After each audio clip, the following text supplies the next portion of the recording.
it in them. Way to go, everybody. I would say I told you, Rob. so, and the whole blowout thing, but I guess that was kind of a blowout. Yeah, it's fair. No free ads, so it was fair. We'll wait for some people to join in here. We'll make sure everything is clicking the right way, and then we'll start talking about stuff. But speaking of clicking the right way, how about them Celtics tonight? How about Celtics? How about Rob Williams, and how about Kemba Walker? Kemba, we're looking at a whole week of good play from him now, so the progress continues. 4 or 5 games for sure. Yeah, but I like the way you put that, John. Him and Rob Williams, like them together, the way they looked against the Hawks. Rob we never seen him put it together quite like that, right? Like, so Rob Williams' experience was so fun tonight. Let's please start with Rob because I plan on it. Yeah, like I said, I'm slow playing it because I want people in the room here. Yeah, I mean, no, it's the usual. Yeah, you start with Rob. Bring up Jaylen at the end of the show. John's been starting with Rob. John's been starting with Rob all season. He's been starting with Rob all season. No, but I mean, you go to the thing, like I said, you go to the thing that was most interesting and remarkable off of this game. And again, I think it was, I think it's hard to argue. It wasn't Rob. No fans. He was so interesting. But I mean, that stretch where it's basically like steal, block, backdoor, make a nice pass, dunk, alley-oop. And like Bobby tweeted about it from the Celtics account, the game went from mildly competitive to a blowout during those Rob Williams second quarter minutes there, and that was basically the ball game. But the guy's just so freaking electric. He probably had like 11 fouls tonight. I think he only got called for 4. So in that second quarter, before he got going on the stretch you just talked about, he wrapped up Capella on like one of the first plays of the second. Theis took another foul from him. I'm sure you guys saw that. Yeah. And then there was a third play where he like wrapped up Reddish. So by halftime, he had 6 fouls, but they only called 3. Yeah. And then by the end of the night, he got away with another one where Gallinari fell there. So he realistically had 8 fouls in this game. That's what I said. I wasn't kidding. He had like 7 or 8 fouls. So that was the most unfortunate game. And the exact stat was at the start of that stretch, it was 33-24. And then at the end, after all his dunks and layups and steals and blocks, it was 51-37. And that was pretty much the game. Yeah. Dude was awesome. Yeah. And it's funny because we always talk about, let's just see the Celtics just lob it up there, right? Just throw it to Rob and let's see what happens. And then he does like the most Rob, like we knew he was capable of this sort of athleticism. That was incredible, man. Like that was. I don't even know if he caught it, tapped it, one-handed it. His hand-eye coordination is just through the roof.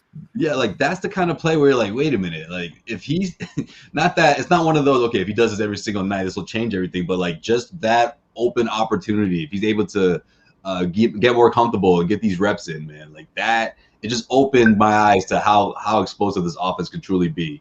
With Rob in the middle doing what he did. And he was doing everything on both ends. It's like he wouldn't stop. Yeah, somebody tweeted it jokingly, Joe Sway, to your point, was like, I wonder what this offense would look like if they just lobbed it to Rob on every possession, Like it's like legit. And we always joke like that, but like he made it look so smooth. I was like, well, wait a minute. Why don't they do that more often? Like, in all seriousness. You do see the other side, though, the ridiculous goaltending. All the fouls were so, like, absurd, and he easily could have ended up taking himself out of this one and having a bad game. So you do see both sides of the debate here where there's just an enormous level of upside, but also these, like, just absurd things he does that you just can't do out there that end up getting him pulled from games. And he only had 16 minutes in this one in the end because of all the fouling and mistakes and miscues. He jumped into a couple shooters on the 3-point line. And it's like, you're right, John, there's more good than bad, but the bad is so bad, like just inexcusable stuff. I know, but I mean, again, it goes back to the same point we're making. I believe that the sorry, good Mr. Perfect. The good place, it's not perfect. It's just like things you can't do. But it's not the thing is, it's not a one good and one bad cross each other off. The good is something he's like one of the only human beings on the planet that it could be done. You know what I mean? Is like no one can. You're allowed. It allows you to do things that no one else on the floor you could even attempt it with. So it's not just a net positive result. It's an overall positive environment that wouldn't exist if Rob wasn't on the court. The things that he does, the game, the the plays that the shots he alters, his quick hands, his steals, deflections, all of that stuff. No one else does that. And what he's able to do in and around the rim, and when you throw it up there, and again, we joke with the roll gravity and all of this and that. It's a real freaking thing. I mean, and the guy just doesn't miss. I mean, his field goal percentage this year is like 85%, but right. Nobody does the positive things that he does. It's on a different level. That stretch there, he made like 7 or 8 what we would have called winning plays. Like what Marcus Smart does once or twice a game and we lose our minds over, and he does it. Robert Williams does it every game, like multiple times a game. That has to count for something. If we can live with Marcus's sloppiness, we can live with Rob's, right?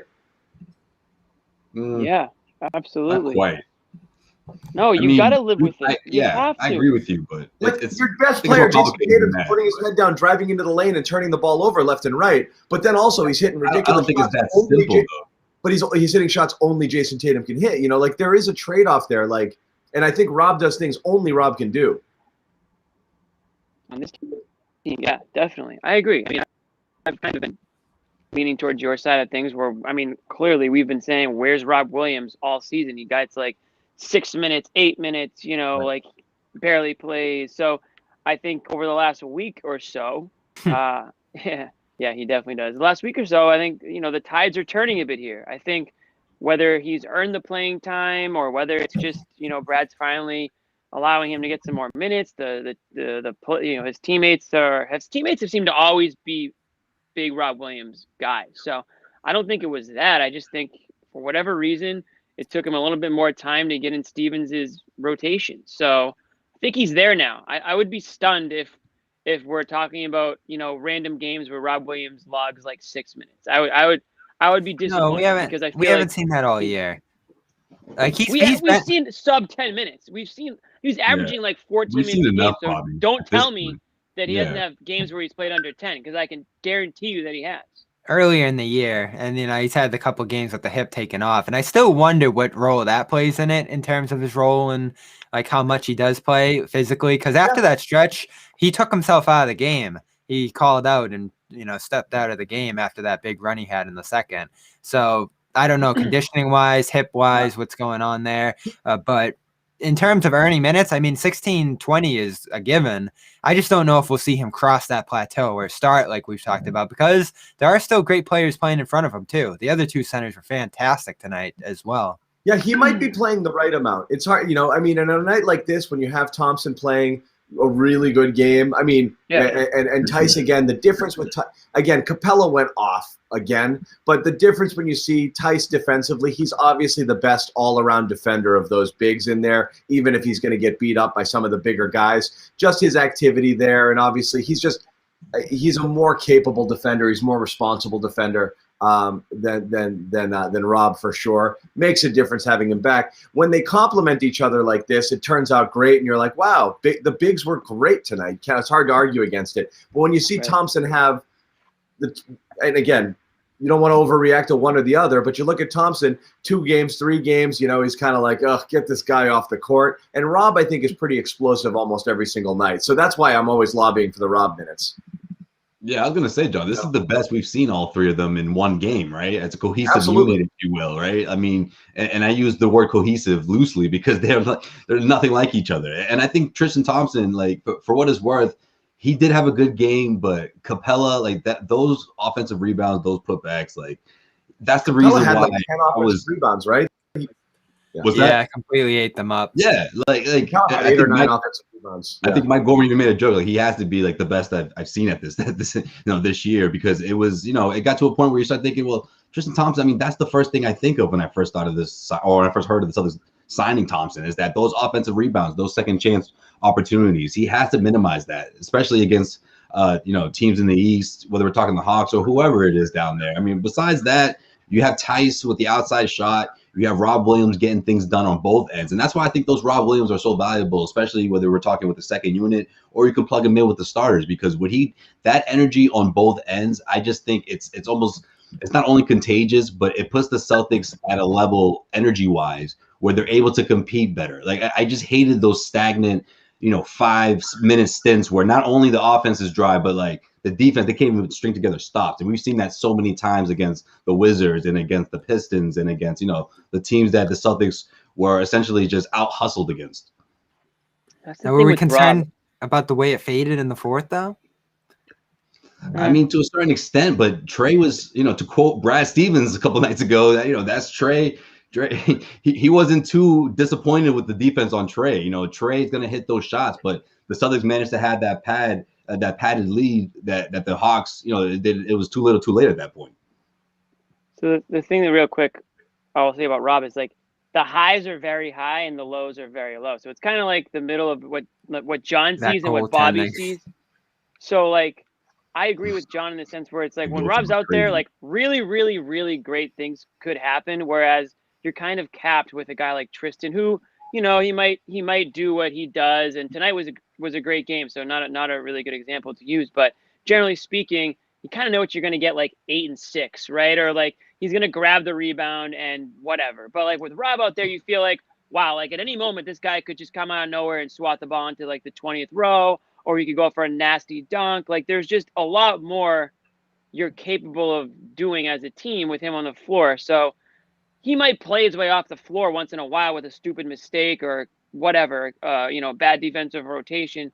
But overall, I think you get like the pros outweigh the cons, I think, when he's out there. So, well, but Jimmy, to take it one step further than that, though, what I think is, I understand the good and the bad of Rob, but what ends up happening is you put in a guy like Tristan because you think he's safer on most nights, and then you end up having to live with a bunch of things that he did. So with Rob, you might have mental breakdowns. With Tristan, sometimes he's just getting physically dominated where guys are just jumping and getting the ball, or he's not. He's trying hard. He gets the offensive rebound. He can't do the putback. His percentage on putbacks, I don't know what it is today, but as of like earlier this week, it was 40-something%. I mean, very, very poor on ones that should be automatic buckets. You grab that offensive board, you should be able to put that thing back in, and he's not. So you're living with negative plays from Thompson. You just feel better about it because it seems like he's in the right place. He's just kind of getting beat up like he was with Capella, in a couple of stints over these last couple of games. So that's why I mean is like it's not like he's got a clean sheet when he's out there either. He's been so much better though. No, I think the thing with Rob is I think like a polished big man will really exploit Rob, and with the low post moves and things like that. That's when you'll see Brad too. Yeah, right. I agree. I think that's when you really see. Okay, maybe you get a quick hook more. That's when we start calling for Andre Drummonds. Those games, and you're like, that's when that conversation starts. I mean, all that talk. I mean, Thompson's been better, but still deep defense disappointing. Rob's been better. And you still have a stretch like the fourth tonight where I was a little disappointed with him and then the mistakes we talked about. But Daniel Theis coming back tonight, I thought was the difference. A 7-9, game-saving 5 finishes to close the fourth. His defense was phenomenal in that first quarter where they were shutting down the paint. The double big lineup worked, and a great connection with Thompson now. He plays off Kemba well. He plays off Tatum well. He gets some running in transition with good rebounds. Like this, he's been so underrated this year, and I've called him a top 5 player on this team. And, we can talk all we want about Rob and getting more minutes, but there is no way around Theis playing 30 minutes every game. Like, it's just a shoo-in because he's so good. His chemistry is so great with the starters. He can fit so many different roles. I mean, come on. This game was way more about Theis than Rob, if we're being serious. We are being serious. Yeah, I don't know if that's the case. I think it is 100%. I don't see that at all. I thought. Oh, come on! Did you guys turn? I think you guys turned off the game after the third quarter, started setting up your computers, and just came up and talked about the first 3 quarters because Rob was a disaster in the fourth. I absolutely think writing off a lot lot of what happened in the fourth is perfectly fine. Well, they would have lost if it wasn't for that Theis stretch to close it. I don't think they would have lost. But that's fine. That's been an ongoing concern, Bobby. Like bridging the gap to that fourth quarter. And obviously you don't want to see this happen on the reg, but I mean, you take those 3 quarters from Robert Williams and you say, wow, like that's to get you to the fourth or to at least bridge the gap between the second unit and bringing back the starters. I think he looked pretty damn good out there. No, I'm not knocking Rob's game, but I'm saying Theis just doesn't get enough credit. We go crazy about Rob every night, but Theis has built such a consistency to his game. that Yeah. he deserves a ton of credit coming back tonight, and I feel like leading the win. Rob was +1, Theis was +20 in this one.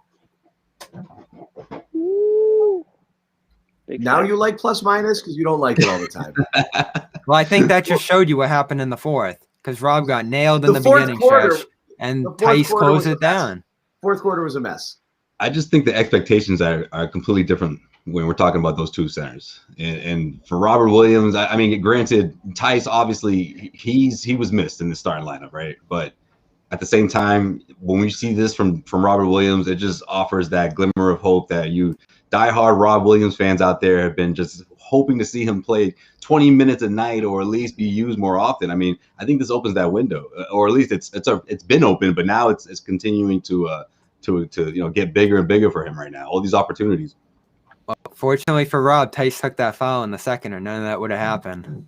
No, how nice of him too. That was great. Like, you could tell. It was just like he gave him that look, like, I got you. Hey, I'm just saying. I mean, we keep saying play Rob more, play Rob more, play Rob more. Well, what do you taking minutes from Thompson? Sure, go ahead. I mean, at some point we could see Thompson off this team. I think the general consensus here is Theis is your most dependable big man, and he's the one who does the most things most consistently. Rob is electric and makes a ton of plays, so you got to find minutes for him. That's really the only conversation being had here. I do think if you started Rob and played him 30 minutes a game, you'd see more of the warts, and then you wouldn't want it. So at the end of the day, I think we're kind of falling in between, where Jimmy's saying don't have those 9, 12, 11-minute games because you're missing out on – bench guys are, at the end of the day, supposed to provide spark. Robert Williams does it almost instantly the second he hits the court every single time. So I actually like him there coming in off of Theis.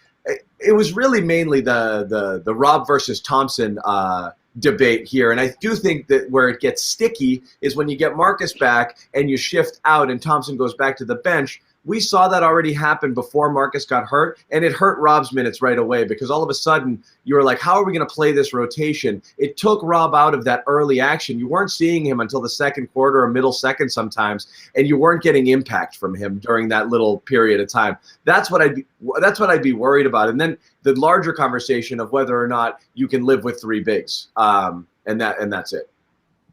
So then the question is that what you want? And everyone, you see it a lot in our chats. You see it in the videos we put up on the YouTube channel. One of the bigs has to go. You're not going to be able to play them all, particularly if you end up trading for another. Then certainly you're going to have issues there. Yeah, for sure. But yeah, I like Rob off the bench. I guess the other thing, certainly to talk about tonight, Kemba Walker, clearly best game. It helps when Trae Young is guarding you, certainly. But again, he was terrific, start to finish, all game long. Consistently the best offensive player. He's back, right? I hope so. Like, we've seen a week now, a good, consistent performance. Wouldn't that be great? Yeah. I can't tell if he's sarcastic. Am I the only one? Like, John, I feel like, are you trying to throw shade at Kemba right now, or you're just like? I think this is 3 straight games now that he's like showed 5 games, he can be his own self. Yeah. Yeah. Okay. That Washington game was a great start for him, and then he's continued it throughout the week. And we're talking about what now, like 60% shooting from him from the field. Finishing inside, which he wasn't doing before. That finish through Capella tonight was as encouraging as anything else. Like even more than that 8-point burst in the halftime. So he's adding layers and layers to what he's doing here. He's getting off the ball a little bit, which we want to see. The adjustments that he needs to make are happening quickly. And I know I was looking into his defensive numbers. They're still below average, but I still feel like, as we talked about the Jeff Teague and Pritchard situation on Wednesday, he brings you better defense than those two. And he's positionally sound, and he fits with all these other starters so well in a way that, we were talking about dumping this guy earlier in the year. And I don't think that's even in the imagination now. They're so much better when he's out there, and he still adds so much to this team, even at a diminished state. Yeah, no question. I think one of the biggest things I noticed tonight that I didn't see necessarily beforehand was the point of emphasis of seeing the floor as opposed to seeing how is he going to score. Like, I feel like beforehand it was like, okay, when he had the ball in his hands, most likely he was considering how to, attack the defense or if he's going to pull up. And this time around, it just seemed like he was just going with the flow of the offense. Whatever the team whatever the offense was reading. I mean, whatever the offense was reading from the defense, he was able to attack, and he was attacking with confidence because he wasn't overthinking. You know, like, it got to the point where, like, when he's not overthinking and he's scoring, and it's not just 3-pointers that he's relying on, he's able to mix it up and find teammates for good looks or in transition buckets. Like that transition play where the ball didn't touch the floor and the alley-oop up to, I think it was Thompson or Rob. Like those are the kind of plays that Kemba it's a no-brainer because he's just out there playing basketball and he's not overthinking it. Like that's the kind of Kemba out there. What we saw tonight was the Kemba that I remember from last season before the bubble, or at least the normal Kemba that we waited to see come back. Yeah. He's back. It's back. Much closer to pre-bubble Kemba. Much closer to pre-bubble. It's time, guys. I think it's time. Hit the camera for me. You doing it? Hit the camera. Already? Already. Here we go. Listen, hold on. Wait a second. I can't do it yet. John, you should be joining them. Come on. All right. Here it is. I don't have 2 shots. Before the season started, I said on the show numerous times, I was worried about Kemba Walker. Not to John's level worried. I didn't want to amputate his leg, but I was very concerned that you weren't going to see Kemba Walker until March if you were lucky, and that this team was going to be in big trouble without him. Now, I was kind of right that they are in big trouble without him, but you seriously saw the difference between a team with Kemba Walker and without Kemba Walker, Wednesday to Friday, right?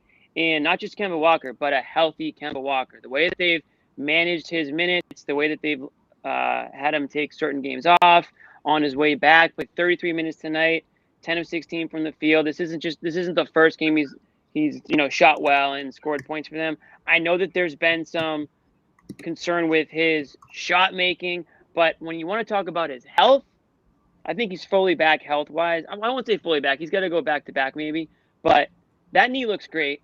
He looks good, and I was wrong because I assumed way, way worse for the pain tolerance and what he was gonna look like coming back from the injury. He looks like Kemba Walker, and tonight he played like Kemba Walker. So that's my apology, Cam. First one of the year, probably the only one of the year. So don't get used to it. You know Jeff what? Teague. All right. Teague in there. Not bad. I like it. That wasn't bad. I like it. Boy. That was earnest. That was honest. There was no buts in there. Clean apology. You would never get clean that apology. From me. And you know what I also said? I said I would be happy to be wrong. I said I would be happy to. This is the apology that I'm happy to have. I will co-sign with everything that Jimmy said in terms of worry that the main concern was whether he'd come back as early as he did. The fear was that they were soft pedaling the injury. Started. John was like, "Get him out of here. He's done." John said he prefers the ACL tear. He was hoping that. Yeah, he did say that. It was a clean. I'll stand by that. I will not apologize for that. It's better if it's a clean. There's people in the comments saying that it's too soon for an apology. Listen, I've been holding off on this apology for. Bobby wanted me to apologize like 6 weeks ago. So I was thinking another week. I'm pretty confident in Kemba's health. The apology is about his health. He looks healthy. The knee looks fine. I have no reason to believe that he's injured or playing hurt right now. So that's what the apology is for. I'm not saying he's never going to have a bad game. That could still happen. Hell, they could trade him next week. But for what I was wrong about was his health. I think he's healthy. Yeah, John, you can't pick. John, when you're ready, you'll get your own. You'll get your own camera, dude.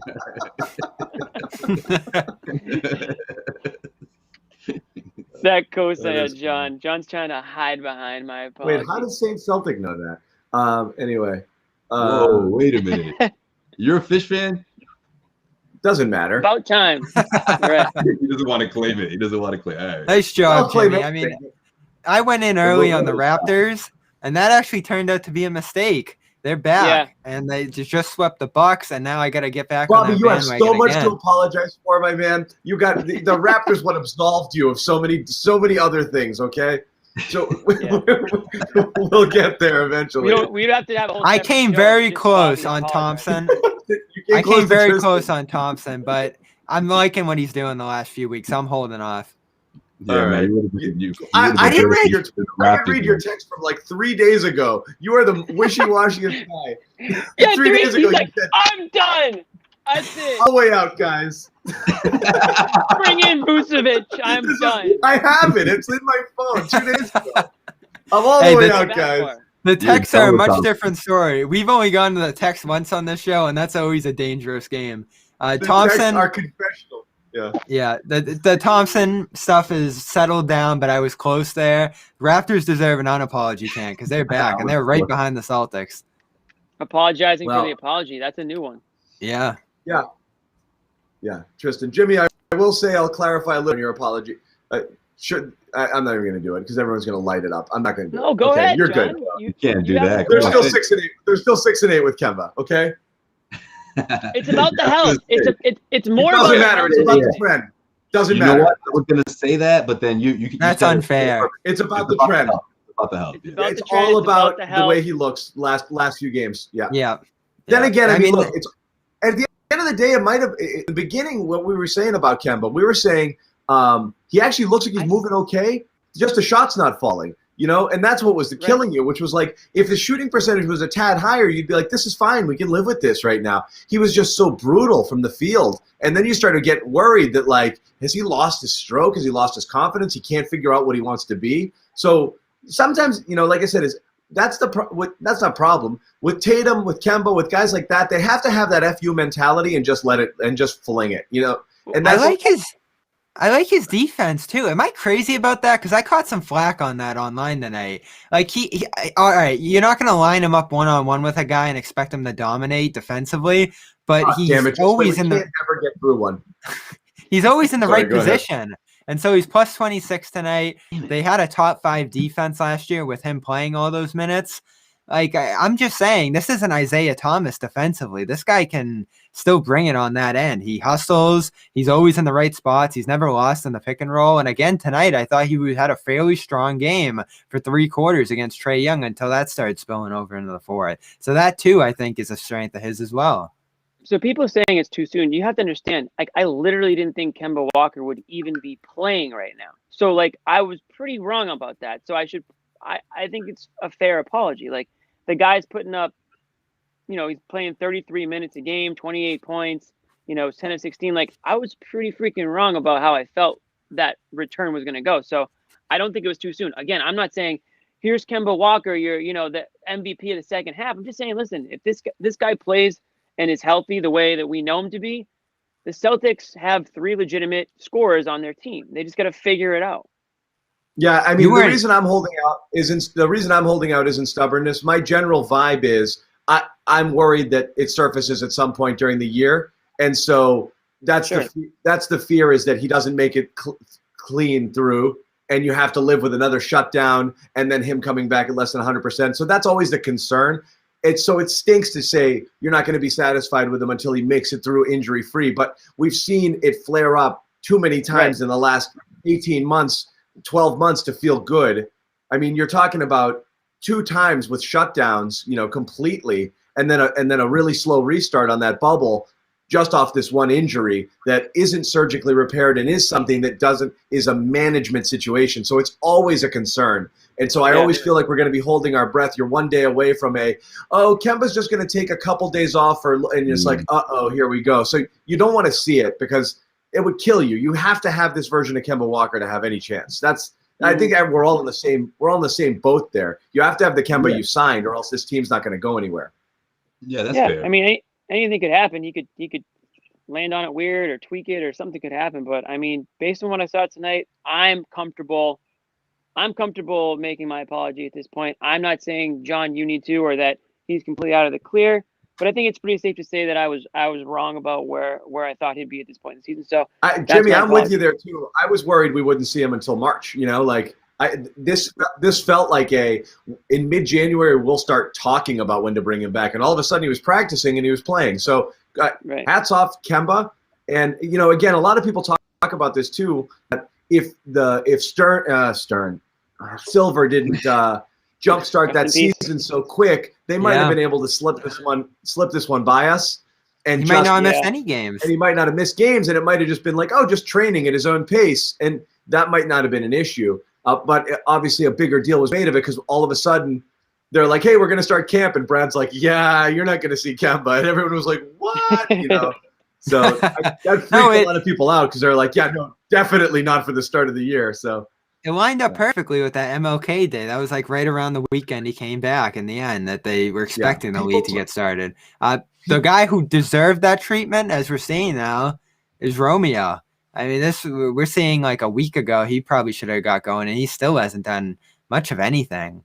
So, like, he's the guy taking it a little slow here and falling behind schedule for the Celtics. Not like they need him desperately, and they're going to let him take his time there, but there's really nothing on the Romeo front. They ask every week about him, and we're almost into March now with absolutely nothing on him.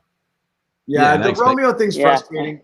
Because, again, it all comes down to the same thing with Nesmith. And, it comes down to the same thing. You know, we keep saying the same thing. You want to see these guys play because you think the key to having a functional offense with the proper spacing is to have more weapons, potentially more shooters, more people that can do multiple things out on the court. Romeo might not be that guy because I don't know what he's going to be like as a shooter. But that's definitely why we want to keep seeing Nesmith out there. What do you guys think after 4 or 5 snapshots now? Like, the Nesmith thing is interesting to me. He's obviously, at this point, a rotation player. So, like, all of the stuff we were begging to see, which was let him learn on the fly and just put him out there, it's kind of happening. And he's definitely earning his minutes with the hustle. He had a bunch of, again, same thing, the chase down tonight, and a lot of hustle plays, a lot of deflections, active hands on defense. He's freaking totally lost on offense, man. I mean, he's really scared. I mean, he's scared to dribble. He doesn't know really what to do. His instincts are still really lacking. I'm willing, but you still want to see him play through it. But I am surprised, like, how little like a basketball player he looks on the offensive end of the floor. Like, Bobby, you watched some of him in college. Was he just a catch and shoot guy? Did he do more things? We've seen him drive a couple times, but like, what do we want to see ultimately? No, I think this is something we're starting to see with him that we want more of, is that screen around Williams for his only make tonight into the 3-point at the top of the arc. Which rhythm plays. Right, exactly. Yeah, you don't want just like boom, fire off the catch, like corner threes. That's your role.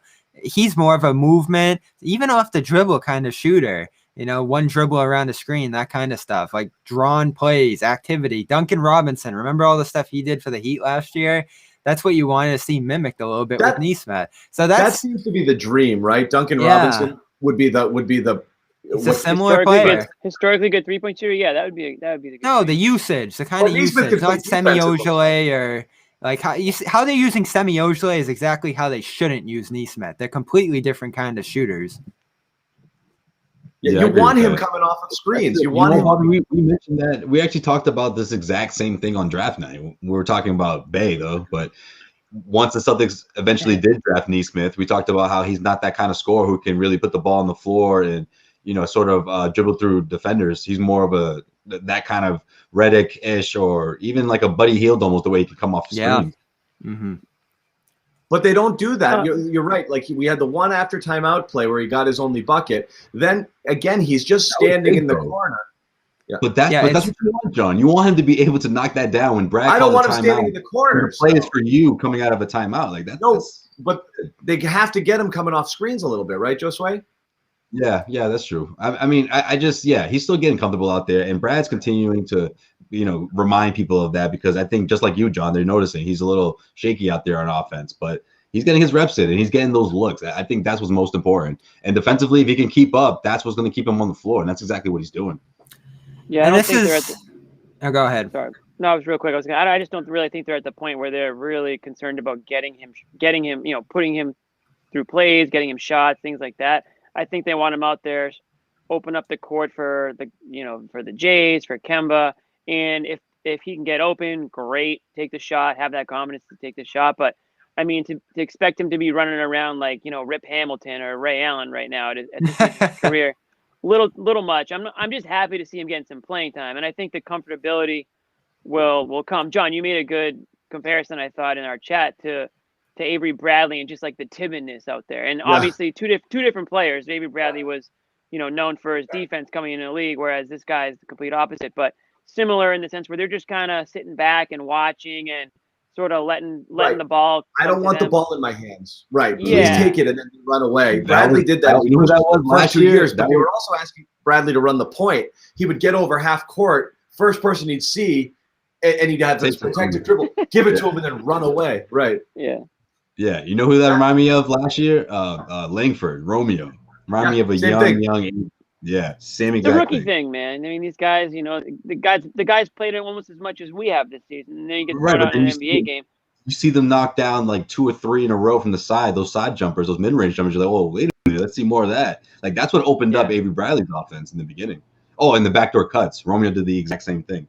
Open backdoor cuts. Bradley was the king cut, dude. And I guess the one thing you'll feel good about these guys, again, Nesmith is certainly playing hard on defense. He did have that one play where he got dusted early, just trying to defend somebody top of the key. I forget who it was, and he got blown by.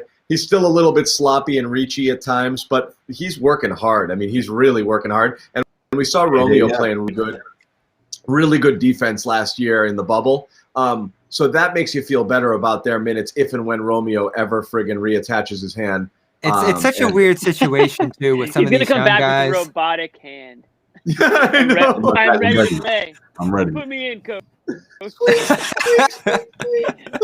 Never misses a shot. It's just totally like it's math. It's just an equation. The ball always goes in. That's what you would expect after a layoff like this for a wrist surgery. He got the surgery in the bubble. It was September. It's taken a long time. You know how you always in baseball happens, a player will have surgery and the report will be like he underwent successful surgery. Somehow this was unsuccessful. You're just waiting for the report to come out where it was an unsuccessful surgery on Romeo Langford. His wrist is no longer a part of his body. And it's worse. It's way worse.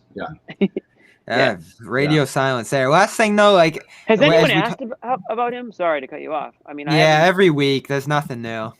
It's just literally nothing. Okay. Yeah. Interesting. He's shooting before games. That's about it. So he's shooting with his foot. He's learning to shoot with his feet. Yeah. I don't know. He's just drop kicking the ball. There's this weird thing. So we always talk about with the Celtics, how empowered the starters are, Smart, Brown, what he's been able to do on the ball now. When it comes to these younger players and the bench guys, there isn't that same level of empowerment. The way we talked about Unless you're Pritchard, and then you do whatever you want. Shemi Ojale didn't play the same way he did out of college, and now Nesmith, it's a little bit of a different, more limited role here. And maybe it is because these guys don't adapt as well or aren't fit for those roles at the next level. But over the last few years, just the movement around the stars and the involvement of the role players in particular. I was comparing this to 2016 when you saw Sullinger get post-ups and Evan Turner hop on and off the ball, and some of the role guys on that team and the movement that they had was just unbelievable. And this year, it's just pick and roll, space out to the sidelines, catch and shoot. The offense has just really been kind of condensed in a way that I don't think has been for the better. And maybe it is the personnel, but I don't know. We're seeing a stark difference from those late Isaiah teams to the more recent teams where it's been more ISO and just get out in space for the role guys. Yeah. Well, I guess this is as good a time as any. Trying to go back to that style though, Bobby. I feel like it's less. It's more. The ball's starting to swing more as compared to those guys that we saw. 5 years ago. Man, I can't believe it's been that long. Those 2016 team. Well, Bobby, to your point, I guess this is as good a time as any to bring this up. We did have Goodman was on the pod. I'm sorry, it was the Goodman Ryan podcast with Jay King. And they were talking. They were talking about the Celtics, and they in fact had Goodman had talked to a player, an NBA player who very recently played the Celtics. Didn't name the player, but had this to say. So I'm going to play this clip for you guys because it plays exactly into what you were saying, Bobby, with the offense this year. So take a listen. Obviously, but I was asking him last night a little bit of his thoughts of the Celtics, and he said Tatum and Brown can't be your superstars and only do things that help their game. They don't get anyone else easy shots. All they know how to do is score. Doesn't help the Kemba. Kemba doesn't help their center. They don't help anyone either. They don't turn down tough shots to get another guy an easy shot. So teams are onto them. That's basically what he said. Teams are onto them, load up on those two, and live with them taking long twos. And that's a good. Oh no, John, where'd you go? Oh, we lost John. I can't. Oh, okay. I thought it was just me. Yeah, it's not just you. It usually is just you. Sorry, guys, you got me? But not the, Yep. You got yeah, me? I got you. Now I was going to just let that roll. I was just going to agree with John. So Jay King afterwards was like, that's really good scouting report there, because it was talking about the kind of stagnation. And everyone's going to look at this as a dig on Tatum and Brown. I think it's as much representative of just the lack of depth that they have around them and this feeling that these guys have to take it all upon themselves. But you're right. The offense has become so much built on these guys generating their own. And we've even said on this show, like, why are they passing to Grant Williams? You know, but to the point that, you know, when it goes bad, sometimes is when you really notice it. And it's like, wow, Jaylen didn't look up at all on that whole possession. I mean, we were joking, like, he won't pass to Nesmith. He's right there. But, I mean, Jaylen went through stretches. I mean, he did it on that stretch where he hit the 3 threes. It's great that he hit them. But, I mean, he had a 5-possession stretch there. When the ball hit his hands, he was like, nope, not giving it up. You know, and he hadn't been touching it a lot. He didn't get a ton of touches tonight. But Tatum kind of the same way. He keeps kind of forcing the ball into the lane a little bit and turning it over. But it has become a very predictable offense in that regard with those guys. Yeah, but that's exactly what we were talking about when we talked about when those guys are completely focused on getting the best shot, not for them or just for the open guy, or whether it's someone that they truly believe in and have confidence in. That's when we see records being broken. You know, Shemi Hojale, like that was that night, right? Like we talked about it that night. I'm at the Garden. I'm like, listen, this is a completely different team when Jaylen Brown and Jayson Tatum, but specifically Jayson Tatum, when he's just out to get theirs. Like he's not out to get his. Like he's out to get everybody else's. And he's like, look, I'll get mine's, you know, in due time, in the flow of the offense. Like that's it. And I just don't. I'm not sure these guys are confident enough in these guys though to make that an everyday thing. Like let's be honest. Like. Do you think Jayson Tatum and Jaylen Brown are confident enough in these guys to do this every single night? I just don't think that's the case. I just think they pick and choose which nights are going to be the night to do it. I mean, obviously they're not going to just be stingy with the ball on other nights. They try to blend it in, but of course you're going to see that balance, you know, tip the scale depending on the opponent. But it does make them easier to defend because, you know, like if Tatum, for example, that's why he's running into so many guys out there. One of the reasons he's having a tough time getting to his spots to get his shots is because they keep running guys out at him because they know that's what's going to happen. And then that's what the offense becomes. You're 16 seconds into the shot clock until Tatum realizes maybe I don't have this, you know. And then it becomes a scramble and you don't necessarily get a quality shot. But when that becomes your whole offense, every single time they've had one of those games where, you know, record-breaking games or whatever, it's always those 27, 28 assist games when they're whipping the ball around a lot more and they're creating movement. They're definitely harder to defend there. It's an easier team to defend when the ball's just sitting in one person's hands. Especially when you don't have the space when you don't have shooters spacing the floor where there's a threat of, if I am doubling this guy, you know you're not going to pay for it, so you can sell out to defend these guys and key on them, and you're probably not going to pay the price there. Yeah, this isn't a new because phenomenon. You're going to go into hero ball. Yeah, it's not. For Tatum in particular, we're talking about him being the point guard of this team effectively since the bubble. So he's been going through the ups and downs of that transition since then, and I feel like he's in a fairly comfortable spot when it comes to that.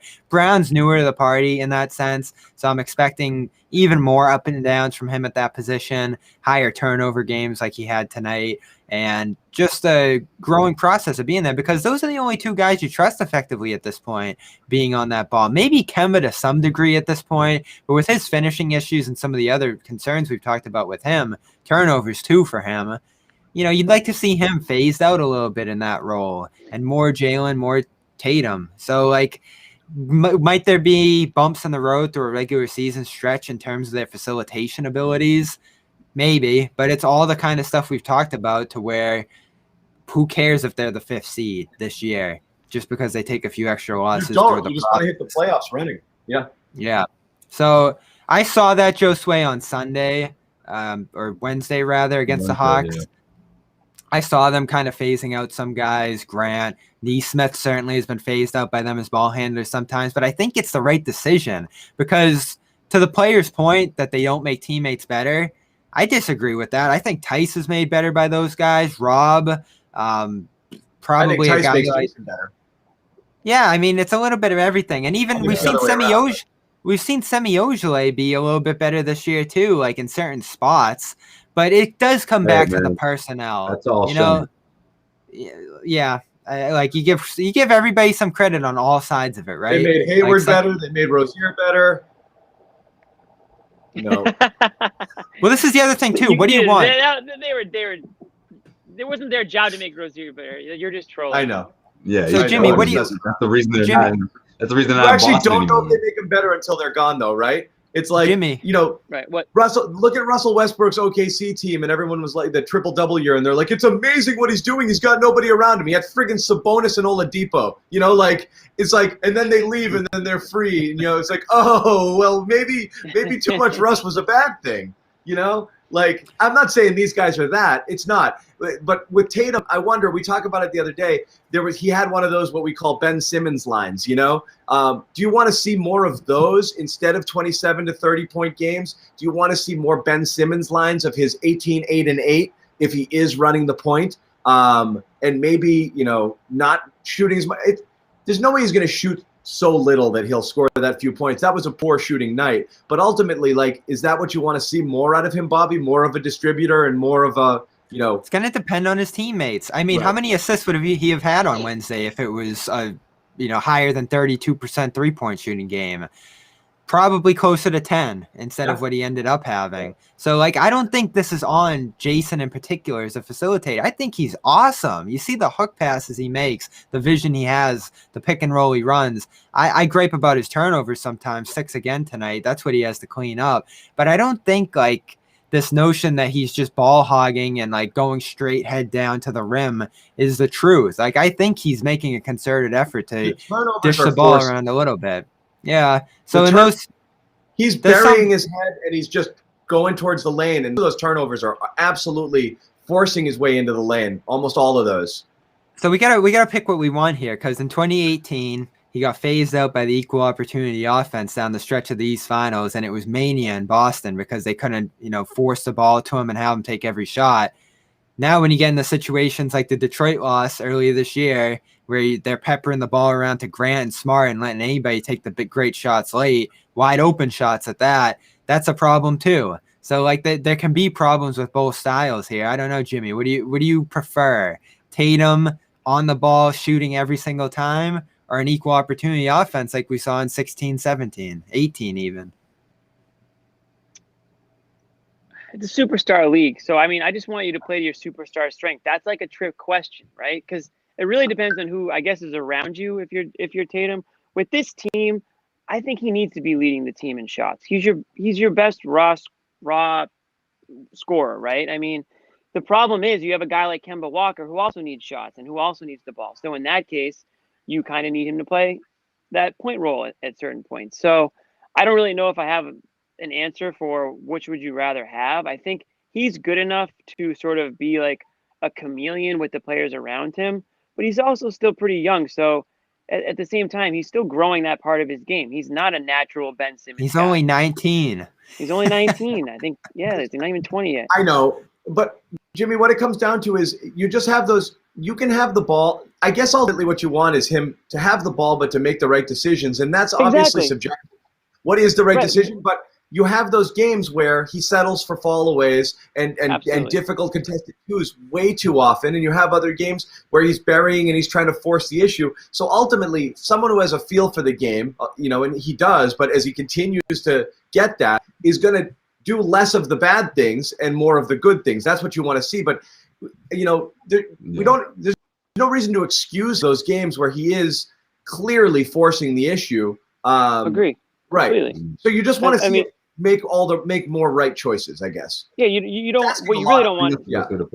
What you really don't want is for him to form bad habits, and I think that's actually a really important aspect of like Danny Ainge's style of rebuild here has not been, at least with these guys, has not been to just put a shitty team together. Like he's constantly has good players around guys like Tatum and Brown, so they aren't really allowed to just turn into like, oh, I'm just going to take the ball and take 25 shots and not play defense and not hustle back. Like there's always been like a Horford or a Kyrie or a Hayward or whoever around them to sort of, and I'm not going to say mold them, but to keep them in line and to like help them, you know, sort of follow the correct trajectory on becoming an NBA superstar and not taking shortcuts or not becoming like a player who just focuses on, 28 points a game and doesn't do anything else. So yeah, there's going to be bumps and bruises along the way, but I still think these guys are on the right path to being complete players. And really, at the end of the day, that's what you're looking for, is for Tatum to be a complete player. And there's a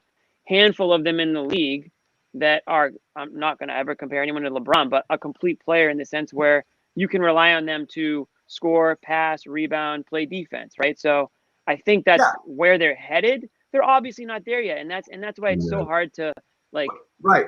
That's why. On one hand, we're frustrated by like the production and the wins and losses, but on the other, it's like these guys are still relatively young, and like their best years are multiple years away. Like, so it's a hard balance, I guess.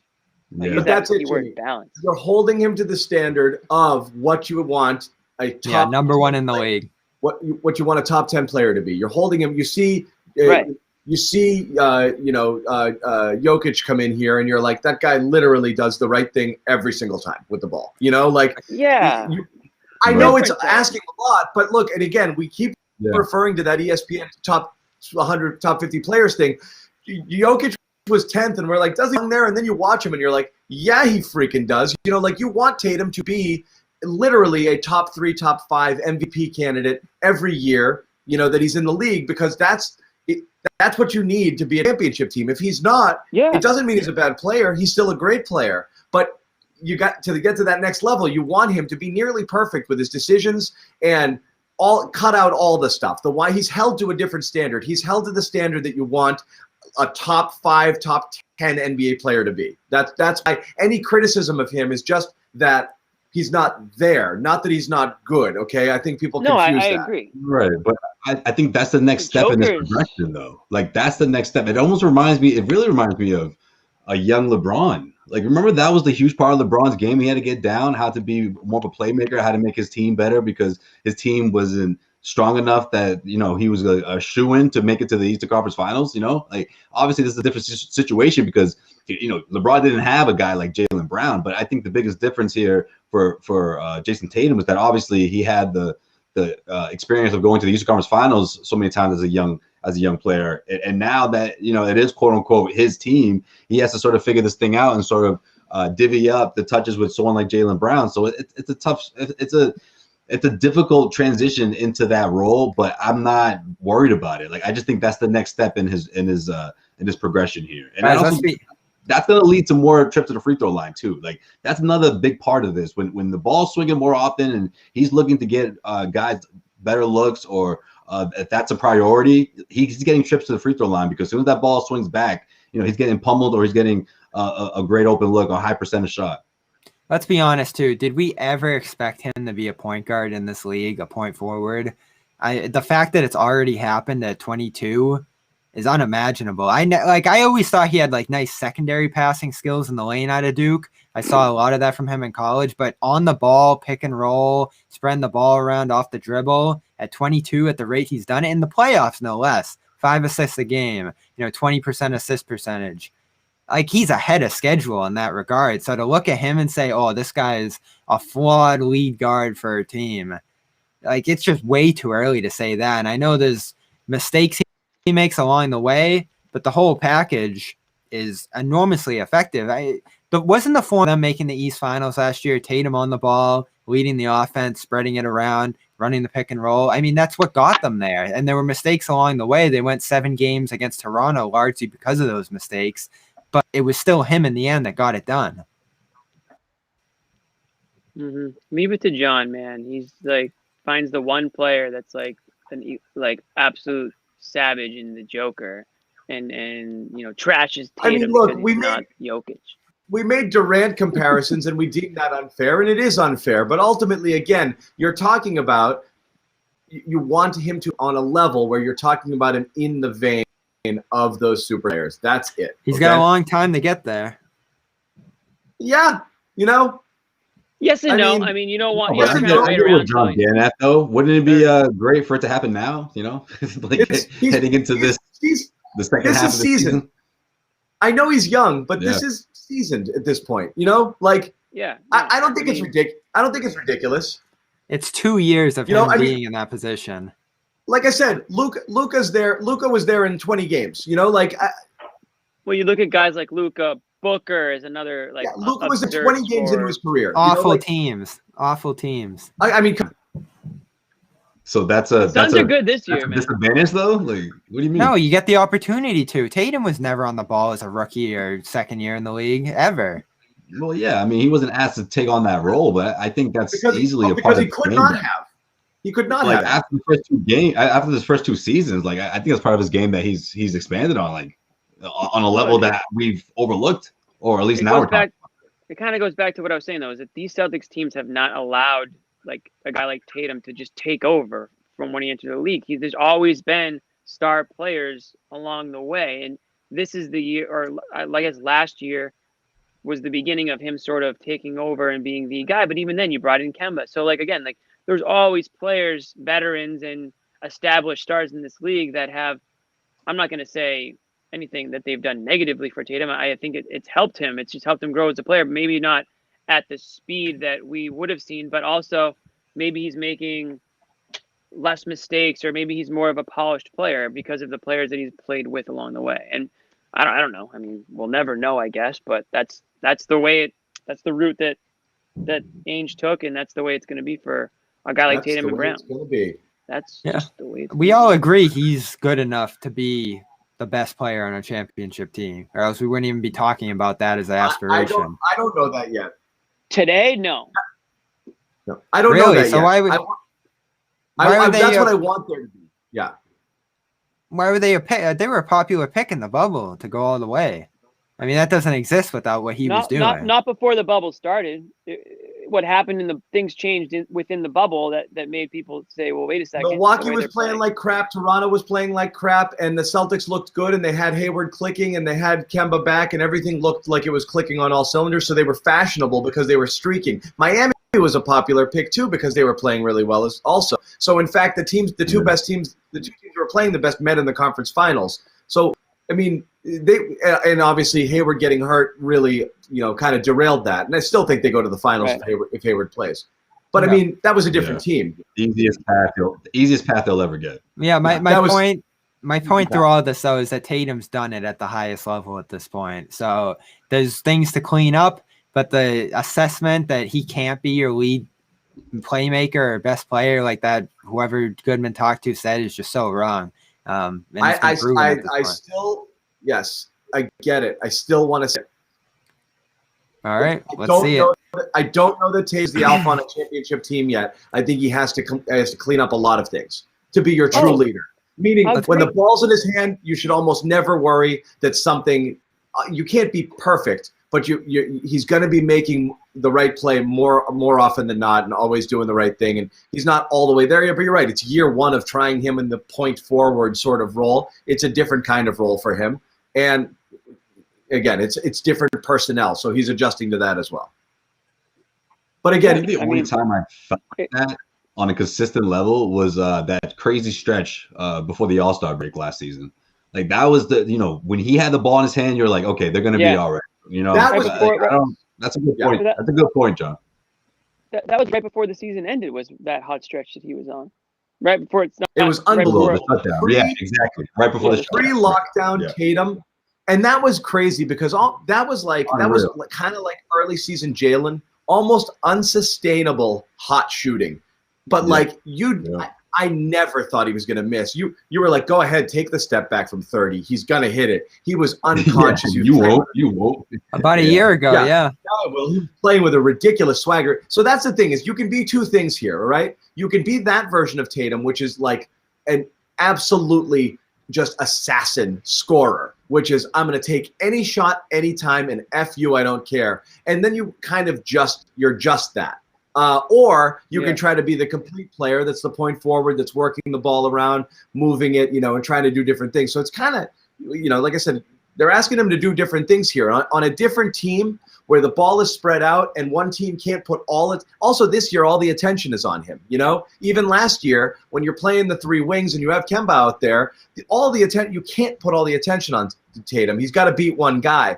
He almost never can do that anymore, and I think that's one of the reasons why he can't go through one of those unconscious stretches like he did before. You look at like tonight against a team that isn't really playing deep. Yeah, it's hard for him to do it now. So they're making it harder for him, and I think that. And that's why we're not going to do a whole trade thing tonight, but you need better teammates for him. You need better teammates. Get better around him. Guys that can play make off of him, and clearly we want to see less of that from Kemba. So what kind of guys could you get in here that could help in that regard? Better wings to knock down shots around him, make guys stay home on the perimeter instead of clogging the lane. Even a better big man possibly. We've talked about Vucevic, who had 30 tonight. Well, let's talk about this guy. Big V. We liked Collins. We liked Collins 48 hours ago. Yeah, was he out there? Unsubscribe to Collins. That was bad. Remember one thing he did tonight? No, but I remember Miles Turner still leads the league in blocks. That's what's up. Shout out to Miles Turner. I said no. I don't remember. I forgot Collins. I forgot he was out there tonight. But I did remember. They mentioned the stat. What was it? Actually, it was TNT last night. Who leads the league in blocks? Miles Turner, still leading the league, still doing his thing. Well, that's going to be, speaking of apology camp, that's going to be Bobby's apology camp at the end of the year. Well, they're playing the Pacers next week. We'll leave that for then because I don't want to get in that. But I still have a whole explanation for, why that wasn't the move. Oh, I'm sure you do. I'm sure you do. And we'll let you explain away, bud. You will. Oh, yeah. That's a teaser for next week. Getting back to Collins, though, it's funny. Obviously, we're not watching Hawks games regularly, and when you see or hear about a guy like Collins and rumors constantly, and it'd be such a great guy for the Celtics to get, and then he puts together like one of the worst performances probably of his season. No, it just makes you wonder, like, okay, well, what was all this hype that we were hearing about, or how frustrating is this guy to see? Yeah, exactly. Inconsistency. I don't know. Yeah. This is the problem, and again, our man here, who's here every single game, we appreciate it. It's the money. It is. It's the money. He's a nice. This is exactly the comment, and this is what we said the other night. He's a nice player, but holy wow! This is why Atlanta. This is why Atlanta's like, who wants this guy? Because they're not going to pay him.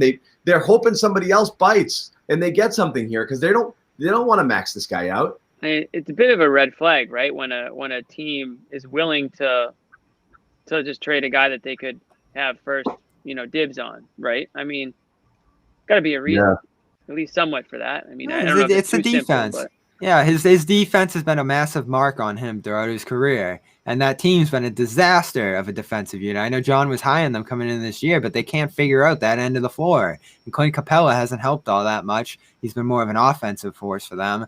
So Collins, I mean, last year, I remember when the Hawks and Celtics would play, this guy is like 6'9", skinny. They'd have him at center out there against, much bigger players who were able to dominate him on that side of the floor. And again, tonight, the Hawks were really bad on that end. So that's the mark that scares people off on him. But he's 23. There's upside. The offense has been proven. Even if he had a bad night tonight, you still look at his stats on the season. They're fantastic. He had 20 on Wednesday. And the question you have to ask when they're making moves here is, what kind of move can you do to set up, a future core? Because ideally, you wanted Hayward to remain part of this core for years to come. So you want Hayward like Barnes. Yeah.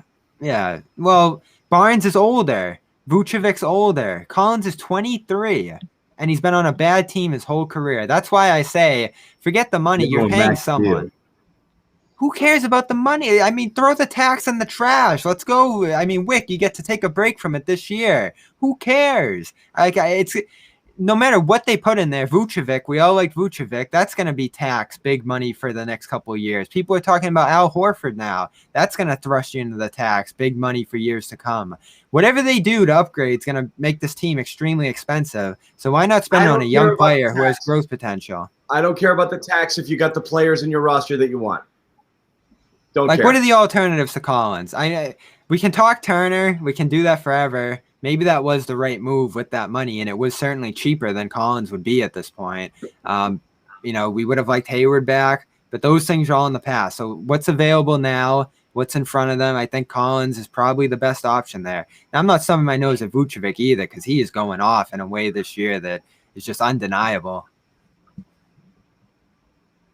I don't know. We're back where we are. We're this will sort itself out. We can't do the TPE talk every single show because the story doesn't change a ton. But we know what the team needs. I think internally the fixes. First of all, you need internal fixes, which means you need health. You need to figure out your identity. You need to play defense every single night. It would be nice to know what you have in some of the players that you're still trying to work in here. So you want to see Nesmith continue to evolve, Romeo to finally get on the court. And figuring out, how it's all going to work when you have all of your players out there. Like that, the core here is going to drive it. And I don't think who they use the TPE on. The TPE is going to help bolster things ultimately. But this team either pulls it together or you're looking at a, first or second round exit. I mean, Danny said it the other day. They're not, they're not a championship team right now. So doesn't mean they can't start playing like one, but you got to see more from these guys. And it's possible. We've seen them at their best play a brand of basketball that I think could compete with almost any team out there. You just have to do that. That's it. It's the consistency factor. And it's again, we're not going to sit here and pretend that like they haven't had their fair share of injuries this year. They have, whether it's COVID or whether it's Smart, Pritchard, Brown, whoever, Kemba, obviously. I really want to see this team fully healthy and then get a good judgment of what they actually have there. I don't know if that's going to happen, but hopefully they can get a few of those games together before the playoffs start so you can get an idea, or really before the trade deadline so you can try to get a better sense of where do they really need to improve on, assuming that they're healthy. And I know we talk about bigs, we talk about wings, and I'm sure those are the two main priorities. But again, it's just a matter of, I think what John says is true. You have to fix internally what's been going on with this team because the talent is there much more than we've seen, to the point where they should not just be one game over 500 type team. We all know that. Yeah. Right. And I think the course, the lessons of the course of the regular season and all that stuff and the in and outs of all that, I just think at the end it's which team's going to be tougher mentally, I mean, yeah, sure. The 76ers, they had injuries last season, right? So of course the Celtics, it wasn't the most challenging series. You look they at dominate them every playoff series though. The Sixers have always been. Yeah, but that was the year they were supposed to do it, right? Like that was the year. They got Al. They gave Al a bag of cash, and right. Ben Simmons wasn't healthy, but that was supposed to be the year. So you pass them, you get to the Bucks, or excuse me, you get to the Bucks. And granted, like I just think the Celtics were just a better cohesive unit, and they just had that down, that chemistry. But the other teams have gotten better now, and whether we're talking record-wise or we're talking talent-wise, but chemistry-wise, I mean, I think the Celtics maybe they had the edge, and then in that aspect of they have that familiarity in the starting five at least. But for the most part, with that second unit, I just think between now and then, you just have no idea what it's going to look like, and you can compare it to the same teams we were talking about last season. And at the end of the day, in the 7-game series, like I just think the Celtics, they're going to learn a lot about themselves, and I think that's a good thing. Like I don't think this TPE thing is going to be what ultimately makes or breaks this Celtics roster. I think it's going to be bigger than that. It's pretty important though, and all the points you say there are valid. But when you come into a season losing a starter and don't replace him at all, you're asking for results like this. And that's been a massive part. They've been searching for that fifth starter. They've run, I think, 16 different starting lineups this year. This is again. This is why we keep going back to not based off of Turner's performance only this year, but why it was worth getting almost anybody in here, even if they were 50 to 60% of what you were losing versus nothing. And the nothing was the killer, And again, so again, the trade, Danny was looking at that signing, that Jeff T signing, like, 14 a night. He's a lock, guys. Don't worry about it. Like, whatever it was, and again, I was. Whatever it was, it basically comes down to the trade comes down to Thompson and the TPE versus what you could have gotten at that time, And so we'll see. He might pull a rabbit out of his hat with that TPE, but it's going to cost you a few more things. But yeah, you're right. What Bobby said, you left with nothing. You keep losing. You've lost how many assets for nothing? We see it every night. But I mean, everywhere you've lost Kyrie, Horford, even Rozier, and now Hayward for nothing, really. And obviously hurt him until now, though, right, John? Like those other ones didn't really hurt him to the point where you were like, oh, this team's in trouble. He was able to slip on around. Yeah, because you're like, we still got these guys. We still got these. They all piled up on each other. Kemba Walker fell in his lap. That. Yeah. And Theis was playing as well as Horford for a fraction of the money. So we go. It felt okay, Yeah, you got that, Bobby. That's true. Yeah, that's what we're looking for on this show. No, but I mean, that felt okay there. And then Kemba supplemented Kyrie. So you're right. You got away with that. Terry, there wasn't space for him here anyway, so you were fine with it. But that Hayward was, I really think, obviously the tipping point loss. And how many Celtics fans were just kicking him out the door? I hope they're thinking about that now. Bobby, like I said, I thought he was worth the 30, and I'm going to keep saying it. I would have overpaid, and I don't care. I think you were better overpaying and having him than risking not. If it was even up and it was, I'll stay here 30 or go there for 30, absolutely they should have paid him. People viewed him as getting in the way of the Jays, but he was actually gluing everything together. Looking back on it, he was the ultimate glue guy with his passing and ability to score on and off the ball. Yeah. He was awesome here. His defense, it was less than people wanted in terms of injuries, which I get the frustration where that came from.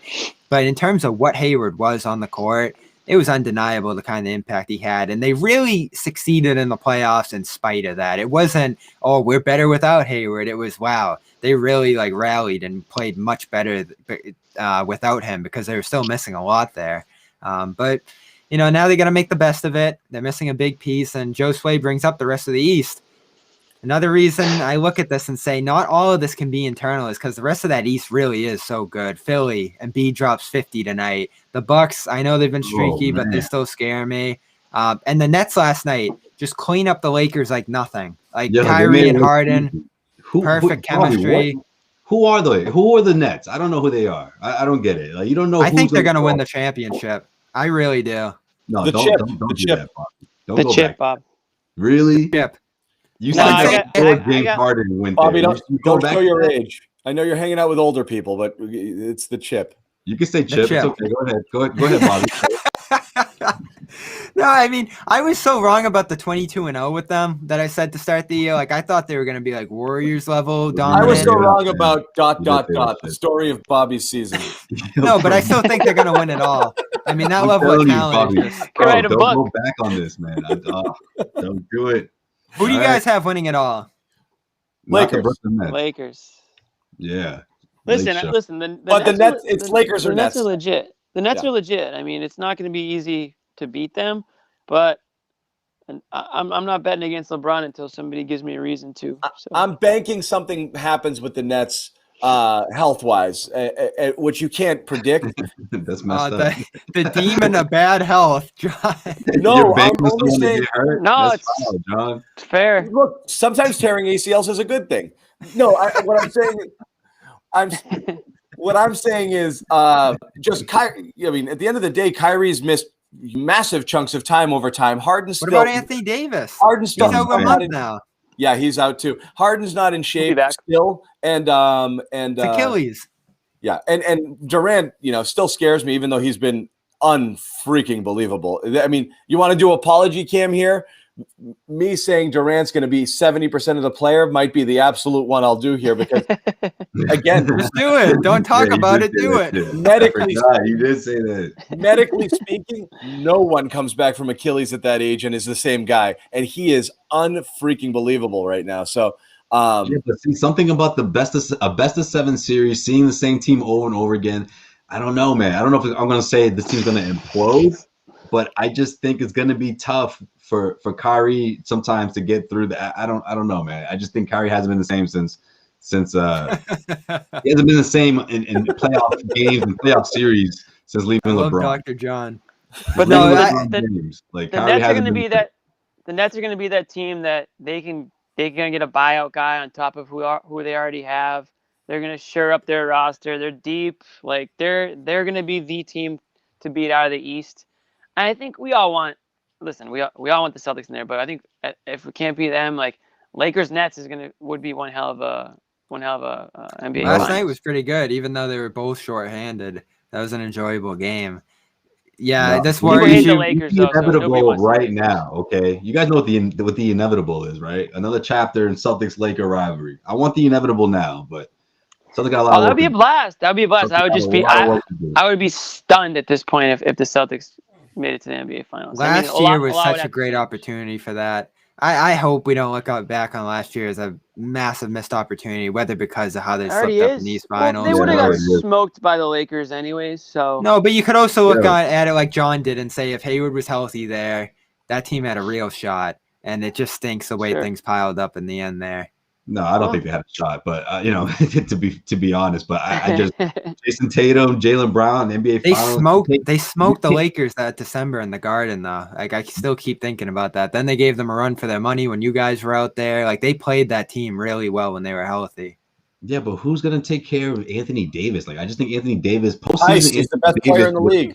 Unreal. Like, it was Tice insane. would have given him a run. Rob Williams. That Davis Celtics is the best. Theis is like the fourth contain- best. They couldn't even contain Bam Adebayo. Like, that's Anthony Davis is what times two, maybe not times two, but you know what I'm saying. Like, he's another level. Yeah. But nobody can contain him. That's the thing. Is like there's no reason to say we don't have a guy who can stop Embiid. I don't think you Literally can nobody on compare. the planet does. Like that guy doesn't exist. I don't Yeah. think you can Right. compare what happened in the regular season between the Celtics and the Lakers, which is literally like months before the postseason because of the stoppage. Because there was just the Lakers were a completely different team. Like even from the beginning of the bubble compared to the playoffs, they changed. They transformed to the team they needed to be, the championship team they needed to be. Like, And do you there remember when was- the bubble first started? People were worried about the Lakers. They're like, "Oh, this team might be." Joe who Sway, knows? me and you were like, yeah, it's the Lakers. And John, I know for a fact, did not believe in the Lakers last Clippers. year. You He's gonna kept saying probably say that Clippers. he did. Yeah. Oh, that Clippers collapse was mind-blowing. I don't know how that happened. Although there were signs of it round one when they almost lost to Dallas. I love So- it though. Doc Rivers exists because he's the type of guy who can handle superstar players. And then the death of the LA Clippers ended up being that he gave the superstar players too much superstar treatment. Give me a freaking break. Yeah. That was ridiculous That out was there. totally on the Paul players. George just died. Totally I on the mean- players. They just folded it up. That was disgraceful Paul George was so awful. But it goes Awful. back to what we and were awful. saying. Yeah. It goes back to what we were saying. Like sometimes the coach is the first one to go. You're not going to trade all your players away. It might not be the coach's fault, but if the players tune them out for whatever reason, change Yeah. needs to be made. It doesn't mean Doc can't coach. Clearly he can. I mean, he's doing his thing in Philly, and he's been perfect for that team.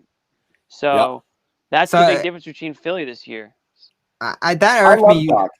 That irked Yeah, me a little who bit too, doesn't? John. I was excusing him. Like he went out there to be the guy who could deal with these types of guys, and then they friggin' it always only works until it doesn't. You want it was like Francona in his last years with the Red Sox. Having a player's coach is great until all of a sudden you lose complete control of everybody, and then it's like, oh, there was no discipline here. People were doing whatever they wanted. There was resentment and So your infighting. coach is ripping shots with the players Yeah. in the back That after a loss. Yeah. that irks me too, though, because They're like, bring me the freaking fried chicken. Chicken I'm and beer, done. baby. You guys win it. Yeah. Kawhi was never going back to Toronto too, which was disappointing for all of them. But the Raptors did give him things that aided him in a championship run in a great way. And then he took that and brought it out to LA and sort of treated that team like they were the championship Raptors, and they just coasted along. George took on that persona like he had won, even though it was just by association. And the whole team eventually did, to the point where it was just so lackadaisical that you Yeah. slip on a 3-1 lead. And that brought up questions about both Kawhi and George, of course. And we'll see how they answer it this year. They've been awesome. We even saw how they lost to the Celtics, a few weeks ago. It wasn't great. Massive collapse. Jimmy, I put this comment up here. You remember we were at this game. We were in the locker room when we asked. I asked Anthony Davis about this, about the block on Rob, and he gave a good answer. He was like, "Yeah, man, I totally didn't think." I remember that game. We were talking about who stops Davis, so it's an interesting comment. Davis went up thinking like I got this clean, and Rob Came out just of nowhere. kicked the shot out of the sky, and then he did it again. And I asked him in the locker room afterwards, like, were you surprised? And he was like, hell yeah, holy crap. Did he get up John, there, you know? John has a Rob Williams jersey, as someone said in the No, comments. but I was There's so no doubt. impressed by it. Because it was, Rob He was was playing wearing like, it in the locker room. Rob was playing like 5 minutes a night. This was one of those few games he got to play, and he just literally, Davis was like, whoa, you know, like Right. totally shocked by it. After he asked that question, And then Brad he went benched across him for the hall 6 to games get after some. Yeah. But he answered it though. Normally players are like, yeah, whatever, man. I'm friggin' Anthony Davis. You know, like could have been a brush off, but his answer was like, no, man, I was really impressed. Like I did not think he could get up like that. I like No, the way nobody- you do it, like, yo, you see that? You saw that too, right? It's like, yeah. Nobody watches Rob and is like, oh, that's not impressive. Like you watch this guy and it's just like, holy crap, this guy could be the best center in the league. Yeah. But he goes, At times, right? Yeah. he goes 27th in the draft for some reason, and you're like, why'd that happen? And then he's on the bench all game, and you're like, why is that? And there is just something there that prevents him from like reaching his potential. And It's like honestly, he's guys, so eager. He's like, I want to do everything. You know, he wants to block every shot. He wants to get out there. He's just, you know, and so but when he slows down, sometimes it's a little too slow. He's got to find that right gear and kind of stay there the whole time. He's sometimes too fast, sometimes too slow.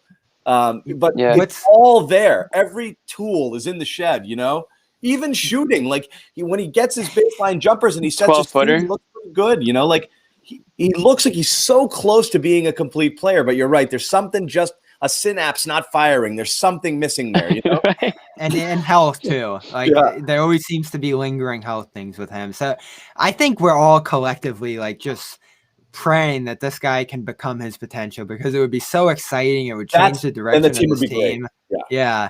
But it has been slow progressive improvement. Like the arrow has gone, you know, maybe not straight up, but it keeps going up year after year with him. Yeah. It's just how long can you wait to get there? He might be shades of another Rob that New Englanders are very familiar with. Rob Gronkowski. Maybe some similarities there in the athleticism, dominance at the position, eagerness. Somebody said he's like a excitable puppy. How long did it take Gronk? Might have it right away. It was like right away. Yeah, there was like no. But that's because he played. That's because he had TB12 throwing him the ball, and he got that playing time right off the bat. So it was amazing because they had this other tight end who was incredible too. But yeah. We don't talk about him. Yeah, we don't talk about him. Yeah. I actually thought he was the better player. Great. It wasn't until year 2 that Gronk completely took off. That's true. The second year, Second year, he had 17 touchdowns, but he had 10 touchdowns his rookie year. So 07 gets remembered because they were undefeated, even though they lost. 11 doesn't get remembered because they lost again. But that team was, you look back on that team, the offense especially, they were loaded. Yeah, Bobby, you bumming me out, man. Yeah. You don't want to talk about the 2 years they lost? That's what you want to talk about? Yeah, no, I'm talking about the second one where they should have had it again, but they should have had it the year after. The year after 18-1, Brady went down. I mean, that would have been the year they were definitely gonna go undefeated that year. I'm sure. Was there a guy who 11-5 with Castle? Who was leading the defense in 11, John? Because that's what screwed them. The team. They were. I think they were down a good quarterback then. I mean, good corners then. I wonder if that was Patricia too, or was he later? Because he obviously blew the Eagles one with just awful defense. Well, Belichick. I don't know if Patricia was still there with the Giants, because those teams were both so good. You didn't have a lockdown corner there. You still had Devin might have been playing more cornerback, and Kyle Arrington was your other guy. Arrington was solid, dude. So they didn't have a great secondary. Yeah. You did have Wilfork, you had Ninkovich, you had Mayo, so you were decent up front. Andre Carter, I think, was pretty good then. But their secondary was a disaster. The secondary was not great, and that was an issue with that team. I mean, that team wasn't a great regular season team either. That team, they were 13-3, but they looked flawed. It just didn't have that great Belichick thing. For years, those were the years they were just relying on offense, right? Well, they also went really bad on the deep defensive backfield. I felt like you had that gap between Asante Samuel and Darrelle Revis, really, where they didn't have that lockdown corner. So you were always worried when the other team had the ball that they were going to run it up the field for you. I mean, no, the next one was what's his name? Talib. Talib was the next guy they had that was locked down. And then 13 was nasty. Yeah, and then you got Revis, and then after that, it became that's around the time it clicked for Belichick, which is like, oh, cornerbacks are more important than pass rushers, and they got really deep in the backfield there. But I remember those teams. You're always like, oh, when the other team had the ball, you're like, they're just going to throw it. I mean, they're going to complete third and long every time. It was a really stressful feeling being a Pats fan during that window. The only reason they made the defense. They didn't have the defense. The only reason they made the Super Bowl that year was because of Billy Cundiff. Yeah. Yeah. So that was worrisome. When we deviate off of Celtics, we kind of lose we lose the plot a little bit. So we are going to wrap it. It's been quite a while. Pelicans on Sunday. Pelicans is fun. You join us, Jimmy? I don't know about Sunday. I don't know if I can commit to that one. I'm moving stuff out of my apartment. I'm on the move. I'm just saying. One thing I did want to talk about briefly. We did. There was not to go on the negative on it, but are you guys? Right. No, we have seen. We still want him to play all the time, but Pritchard's been ice friggin' cold. Jimmy was blasting me for tweeting that. What was up with that, Jimmy? Because we're trying to have fun, man. We're trying to have fun. We're watching the game. Celtics are up 25. And you're like, Pritchard's 3 Is this the green teamer show? You can't point out negative things. Look at Bobby calling you a homer. Homer points. It was hardly negative at that point. Nick, make me a homer cam. Now Jimmy gets hit with it. Invented it. We have a green teamer cam. We have one already somewhere. I'm certainly not going to be on it. But I had to come at Bobby for that. Points, Jimmy. For that. I'm not defending Pritchard's play. I was just saying, listen, like that's the one thing you felt like tweeting on a game 25 points on. I was like, wow, you must be fun at parties. I thought that was a funny tweet. I got a few likes on that tweet. Is that what you said? And if you're watching the show right now, go back to the tweet and hit that like button because that was a funny tweet. It's funny how the dynamic shifts on this show from time to time. Sundays for the booty. Well, the one thing. All right, let's end it on a positive note. Ready? So time out. Yeah. You can talk about Pritchard. I'm totally fine with it. No, my Pritchard thing is I don't care if he goes 0 for 7 or 0 for 8. I like his energy. I like his vibe. He's right now still, in my opinion, still the most defendable bench player. Meaning, I feel confident when he's out there all the time, even if you don't get results. I'll live with the ups and downs of Pritchard. You're going to have nights like this. Even though he's cold, all of those are decent shots he's taken. I'm still comfortable with him with the ball in his hands. He's still playing hard. I have no problem with the struggles. It's going to happen. That's my vibe on it. It's not even a negative. I think. Wow, look at the leash on Pritchard from John. I mean, that leash, a mile long. I got a long one on Rob too. 2 nights ago, the alternative Jeff Teague. 2 nights ago, I said I don't care if he has 5 fouls. Keep him out there. I'm with John 100%. Like whatever he's doing out there is a plus on either end of the floor. So I'm not concerned if he puts up a goose egg every once in a while. Yep. So what I will say is, where we want to end on a super positive, is what was the best thing that happened tonight that we didn't talk about? Say it, Bobby. How about this? What didn't happen tonight? Oh. Is it about Grant? What did we? Yes, we did not see Grant or Jeff T. There it is. Yeah. That was a given, huh? It's almost like some stuff with Brad Stevens. He hears it after the game. And again, like, I'm not saying he's watching the show, but like sometimes he does get asked the questions after. And it's like, oh, geez, that didn't go well. And then they shift away from it, which, like, I'm not saying reporters are giving him the idea, but he knows and second guesses some of the decisions he makes. Because, man, was Teague a disaster out there. And he did not belong anywhere near the court tonight. And nor for the future. I mean, that guy is just, he's bad. Let's not forget Kemba played tonight. He didn't play Wednesday. So obviously there were some minutes that needed to be distributed last game. So I think that's pretty much when you're going to see Teague, right? Games where Kemba can't play and they need some spare minutes. But the point is, maybe not even when Smart comes back, Right. I know. I mean, that was Pritchard had 5 fouls. So, I mean, it really was like a perfect shitstorm, if you will, of allowing Teague to play at that point in the game. So, yep. And you're right, John. Grant generally doesn't seem to have a role here when they're healthy. Not when you have three bigs healthy, you know? Yeah. Theis was out with the finger for a couple of days, so Grant kind of slips back in there, albeit late in the rotation. But when Theis is out there and the three bigs are playing, well as they did tonight, there's no role for Grant out there, none. You know, I feel Grant is the guy Brad brings in when everything else sucks. You know, when all else fails, he's like, let's try Grant. What could get worse? You know? Yeah, like that Warriors game, and it does Smash work. the Like glass. It just says Grant. Or when you have a team that has bigs you really don't have to worry about, I think obviously that's another Grant sort of situation there. When you're not bringing him out there against Capella. I mean, he would have eaten him. You know what's amazing too is he seemingly passed Rob in the rotation at the end of the playoffs there, right? And now he's so far behind him. Gone. Yeah, gone. So again, all the Teague haters, the amount of disproportionate hatred on a guy who plays 4 minutes a game. Because it's low-hanging fruit. It's low-hanging fruit. It's like, oh, I know. Let's just hate on Teague because that's easy to do. It's like, come on. You guys are better than that. Give the guy a little break here. But everyone was happy for it. So, yay, Jeff Teague did not play. Everyone can chill out. We will wrap it. We've been going about 90 minutes here. We're back on Sunday. Maybe all of us. We'll see. We'll cross I'm snowboarding tomorrow, too.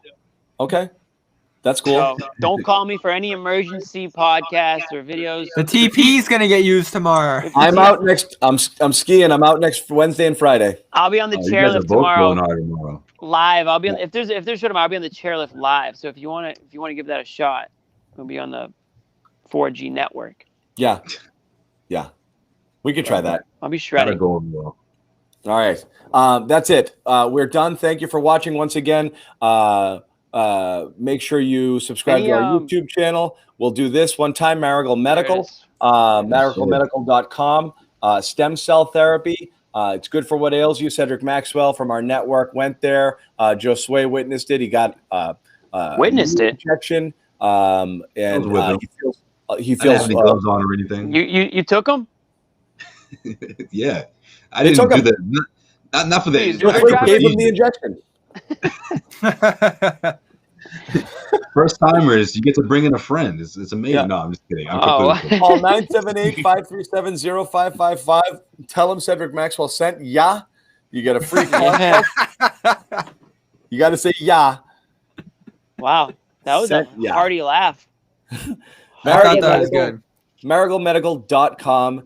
Make sure you go there. Maragalmedical.com. I might go there. I could use a stem cell. Tell him you sent sent ya. What do they do? They'll stick you wherever you need it. They assess whatever's wrong, and their goal is long term. Is fixing the problem long term, not short. Not a quick fix like a cortisone shot or this or that. So, and again, they use stem cell therapy to try to kind of rehabilitate rather than just, like I said, alleviate pain. Can they do anything for Bobby's face? No. Unfortunately, no. Okay. Wow. All right. Well, that would have been a good sell if they could, but Bobby, fine. Don't take that from Jimmy, man. Thank you again, everyone. Bobby, I'm kidding. You look upset. If we put that in the comments, I think I'd have the support here. Yeah. There you go, Bobby. That's right. What, you want to do best looking comments? Let's do a poll on Celtics C on us.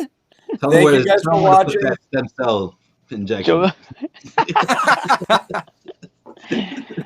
right. Subscribe to our YouTube channel. Tell a friend. Join us for the next show. Audience keeps growing. We want it to get bigger and bigger. Thank you guys. We appreciate you. Tell a friend. Tell an enemy. Tell somebody that you haven't talked to recently. It's a good icebreaker. Tell an enemy. And honestly, trolls welcome too. We see you out there. Fine. Whatever. I don't see trolls, man. Yeah, come on. Bring it. It's fine. You're all welcome, okay? We are having a good time. And what's this? I like this one. John's hair today. Yeah, it wasn't great. I noticed it on my stream earlier, and I just couldn't fix it. I could have gone hat. Yeah, tonight would have been a hat. Okay, the referee. That's pretty good. This is our Trae Young game. For Bobby. It's a bad hair day game. Yeah. So anyway, thank you guys. The shoveling killed me. shoveling. That's true. That's People don't know right. this. Bobby came right in from a quick shoveling session, so he was huffing and puffing. So you get Like the a hat hair. For Yep. us, we saw a blowout. For Bobby, he saw it as an opportunity to go shovel. That's He what's saw up. whiteout. That's what's up. There's always money in the banana. This guy plays the hits. This guy must know me, and he must know what shows I watch because it's literally every single one. This guy plays the hits. It's your wife. Yeah, I love this. We're about to sign off. Everyone's they're getting the comments in now. This was my app. This George Michael in the banana stand was my Twitter avatar for like 6 years. When I was working at NBC, and my byline was "I'm Mr. Manager," which again is a joke from Arrested Development. It was your burner account. I gotta watch that show. Just watch the first 3 seasons. Pretend the last 3 didn't The happen. cast is ridiculous, obviously, so I gotta watch it. I never seen it. First 3 seasons only, and then pretend. End it. Oh, because they came back, right? Oh, yeah. Well, they came back with a Netflix reboot, and what they did was they couldn't get the cast all in the same place at the same time, so they shot these like satellite episodes that focused only around 1 or 2 characters. But you lost the whole magic of like everybody being together and intertwining in each other's lives. So you just had an episode with like 1 character or 2 characters in it floating through this world, and it was just a mess. It was a really hastily thrown together because they were all doing different movies, different things. Yeah. Everything after that hasn't been great. It's hard to recapture magic 10 years later. Yeah, because the demand was there. Everybody wanted it so badly, so they probably just forced it. Yeah. It was hard. What stinks is if that show started 10 years ago, like it would have just been on a streaming network and lived forever, you know? Yeah. But like it was on Fox. They couldn't get the ratings. It had won an Emmy for Best Comedy. They were going to cancel it. Then it won an Emmy, and they're like, crap, let's bring it back. They still couldn't get ratings, and then just punted it. And really, there was only HBO for streaming back then and Showtime a little. I mean, not streaming, for another destination, and they didn't want it. Yeah, yeah. They didn't want it. HBO was crazy, man. Their own programs, We've lost everybody. Some shows, they get really lucky. What is it? Breaking Bad got shut down by, what was it, HBO, Showtime? Like, none of those networks wanted it until A&E. Yo, 2 for 2 with a referee. Damn. I'm getting a haircut Tuesday. There is an all-time my favorite comment so far is the one from last week where it was Nick's delivery driver. And he was like, Nick, it's your delivery driver. I'm outside. Oh my God, that was unreal. One of those, I'm still Nick laughing. blew his chance forever. Yeah, I'm still. That was too funny.